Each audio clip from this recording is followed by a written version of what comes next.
할렐루야. 9월 28일 화요일 아침입니다. 오늘도 변함없이 하나님의 말씀을 사모하며 또 묵상하는 여러분들에게 하나님의 크신 은혜와 또 성령의 지혜가 넘치는 귀한 하루가 되시기를 주님의 이름으로 축복합니다. 오늘 우리가 함께 읽고 묵상할 말씀은 디모데전서 5장 17절 말씀부터 25절 말씀을 같이 읽고 또 묵상하는 시간을 갖도록 하겠습니다.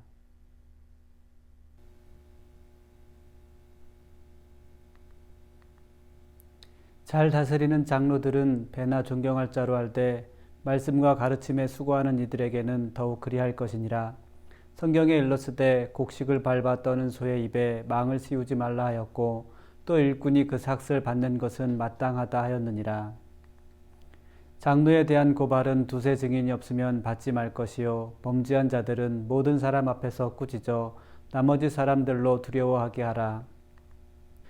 하나님과 그리스도 예수와 택하심을 받은 천사들 앞에서 내가 엄히 명하노니 너는 편견이 없이 이것들을 지켜 아무 일도 불공평하게 하지 말며 아무에게나 경솔히 안수하지 말고 다른 사람의 죄에 간섭하지 말며 내 자신을 지켜 정결하게 하라.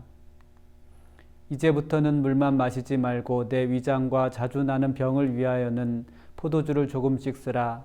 어떤 사람의 죄는 밝히 드러나 먼저 심판에 나아가고 어떤 사람의 죄는 그 뒤를 따르나니 이와 같이 선행도 밝히 드러나고 그렇지 아니한 것도 숨길 수 없느니라. 아멘. 바울은 다양한 연령층의 성도들에게 여러 가지 권면을 했습니다. 그리고 오늘 본 말씀을 보면 바울은 장로들을 향해서 권면하고 있습니다. 바울은 디모데에게 잘 다스리는 장로들을 두 배로 존경하라고 권면했습니다. 장로는 연령적 의미에서 어른이나 노인이라기보다는 교회를 위한 직분, 또 그 직분에 따라서 맡고 있는 역할적인 의미에서 지도자를 의미하는 것입니다. 특별히 바울은 장로의 역할 중에 말씀과 가르침을 강조하는 것을 볼 때 설교자를 의미하는 것으로 이해할 수 있습니다. 바울이 디모데에게 장로를 존경하라고 권면하는 이유는 그들이 설교와 가르침을 위해서 늘 수고하기 때문입니다. 즉 장로는 설교와 가르침을 위해서 늘 한결같이 힘써야 하는 사람입니다. 장로의 특권이자 책임은 말씀을 선포하고 가르치는 것입니다.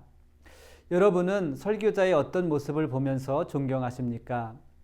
설교자들이 달변가처럼 설교를 잘하고 하나님의 말씀인 성경을 잘 풀어 가르칠 때 존경하게 됩니다. 그러나 우리가 진심으로 존경해야 하는 설교자는 말씀을 삶으로 살아가는 설교자들의 모습을 보면서 존경해야 하겠습니다. 또한 그것을 위해서 기도하는 설교자의 모습을 보면 우리는 마음속 깊이 그들을 존경할 수 있게 될 것입니다.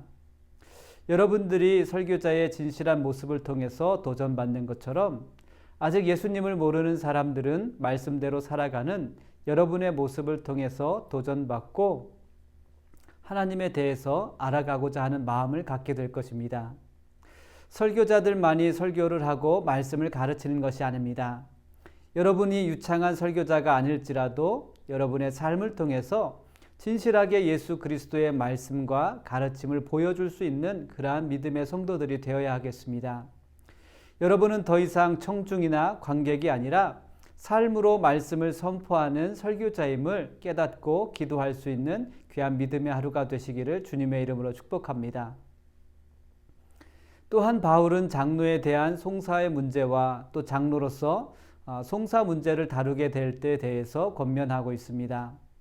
장로에게 문제가 있을 경우에는 더욱더 신중해야 한다라고 말합니다. 이 경우에는 구약의 전통에 따라 두세 명의 증인이 있어야 한다고 디모데에게 권면을 합니다.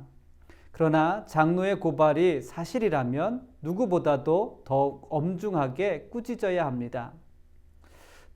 또한 장로로서 송사에 대한 문제에 관여하게 될 경우에는 신중하고 그리고 평등해야 한다라고 말합니다. 장로는 성급하게 판단하거나 함부로 남을 비난해서도 안 됩니다. 장로는 항상 편견 없이 공평하게 판결해야 합니다.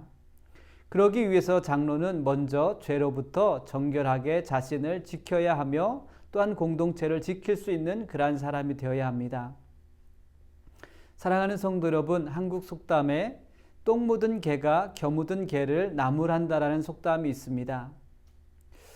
이 속담처럼 우리는 자신보다 남의 실수와 남의 허물에 대해서 들춰내고 이야기하는 것을 좋아합니다. 그러나 성경은 늘 우리에게 말합니다. 늘 자신을 하나님 앞에서 정결하게 지키는 것을 먼저 해야 된다고 우리들에게 말씀하고 있습니다. 그리고 공동체 가운데 송사의 문제들이 일어나지 않도록 우리는 함께 기도해야 하겠습니다. 하나님께서 나를 용서하시고 사랑하신 것처럼 우리도 용서하고 사랑을 베풀 수 있는 그러한 공동체가 되어야 하겠습니다. 만약 공동체 안에 송사의 문제가 발생했다면 판결에 앞서 공동체가 함께 회개할 수 있는 기회를 갖고 또 기도해야 하겠습니다. 명확하지 않은 문제의 답을 찾기보다 말씀에서 지혜를 찾으며 믿음과 사랑 안에서 용서하고 회복되는 기회를 얻기 위해서입니다. 명확한 송사의 판결도 중요합니다. 그러나 우리는 영혼을 살릴 수 있는 지혜를 구하는 그러한 믿음의 교회와 또 공동체가 되어야 하겠습니다. 왜냐하면 어떠한 죄도 모두 드러나게 될 때가 반드시 있기 때문입니다. 죄가 드러나게 되면 심판을 받게 될 것입니다. 그러나 미련하게도 드러나게 될 죄의 악한 행동을 뒤따르는 사람들이 있기 때문에 바울은 그들에 대해서 조심하라고 경고하고 있습니다.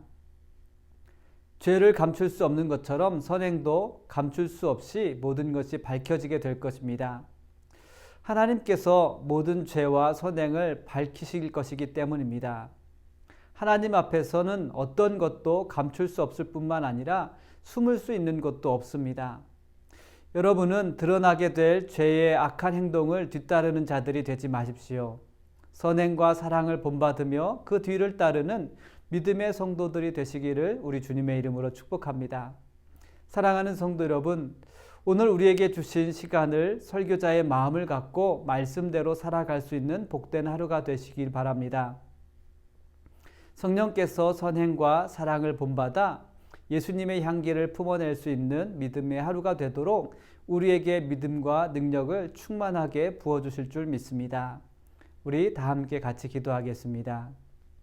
하나님 감사합니다. 오늘도 우리에게 말씀을 주시며 또 말씀에서 지혜를 구하며 믿음을 얻을 수 있는 은혜를 주시니 참 감사합니다.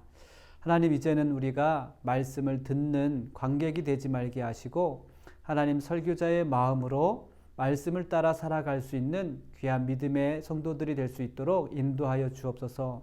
우리 사랑하는 성도들의 삶을 통하여서 아직도 하나님을 모르는 자들이 하나님을 알아가고 싶은 마음들이 생기게 하시고 또 하나님의 말씀을 그들에게 가르칠 수 있도록 지혜와 믿음과 말씀을 충만하게 부어주실 줄 믿습니다. 오늘 하루도 성령께서 우리를 인도하시는 따라 말씀대로 행하며 순종하며 살아갈 수 있는 귀하고 복된 하루가 될 수 있도록 인도하여 주옵소서. 감사하며 예수님의 이름으로 기도드렸습니다. 아멘.